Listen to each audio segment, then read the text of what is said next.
خب دوستان عزیزم، نصب به پایان رسید. دوست عزیزم بسیار مرتب و منظم کار رو نصب کرده. همزمان با این کار فلاشر هم برام نصب کردم و به صورت کاملا تمیز و بدون کوچکترین پارگی نصب فلاشر که دومینار نداره و جی پی اس از شرکت لندر توسط آقا میلاد تمیزکار. اینم فلاشره که آقا میلاد دست گلت در نکنه، خیلی زحمت کشید، تشکر. فلاشر رو بچه داشته باشید، حتما نصب کنید.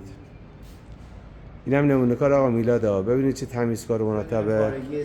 اینم موتور خود آقا میلاده بدون کوچکترین پارگی. و اینم دوستان یه چیز خیلی مهمه، اصولا نصابا و دوستان عزیزی که سوار موتور نها کنید، چیدمان پیچ ها، چیدمان چراغ ها بسیار تمیز و مرتب و واقعا کار دوستانی مثل آقا میلاد که فکر میکنم دیگه نیستن دیگه، واقعا آدم لذت میبره. آقا میلاد دست گل در نکنه، زحمت کشید، تشکر.